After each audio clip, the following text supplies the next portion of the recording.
maths.com.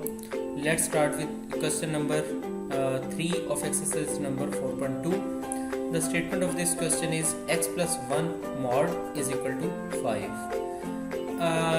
इस question को सबसे पहले तो हम मॉड फ्री करते हैं. मॉड फ्री करने का ये मतलब होता है कि ये मॉड का ये मतलब होता है कि ये डेविएशन आ रही है फ्रॉम ओरिजिन पॉइंट और ये डेविएशन दोनों साइड पर आ रही है.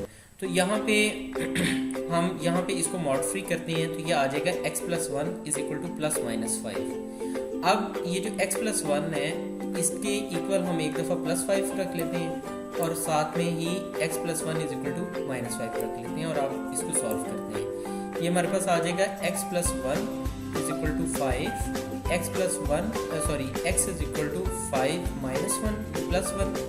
इक्वेशन की साइड इक्वल साइन की साइड पर आके माइनस 1 हो जाएगा. So x is equal to 4 आ गई एक वैल्यू. अब दूसरी जगह पे हमने x plus 1 is equal to यहाँ पे प्लस 5 रखा था, यहाँ माइनस 5 रख लेते हैं. अब x इज इक्वल टू आ जाएगा माइनस 5, ये प्लस 1 इक्वल के साइड पर आके माइनस 1 हो जाएगा. सो x की वैल्यू हमारे पास माइनस 5 माइनस 1 माइनस 6 आ जाएगी. सो x की दो वैल्यूज हमारे पास आई, एक तो माइनस 6 और दूसरी प्लस 4. इसके साथ ही ये क्वेश्चन नंबर 3 कंप्लीट हो गया. अगर आपको इसमें कोई कन्फ्यूजन है तो आप हमसे कांटेक्ट करें. हमारा यूट्यूब चैनल अवेलेबल है, आप उसे सब्सक्राइब करें ताकि हमारी लेटेस्ट वीडियोस और अपडेट्स आपको मिलती रहें. Thanks for watching mathematics.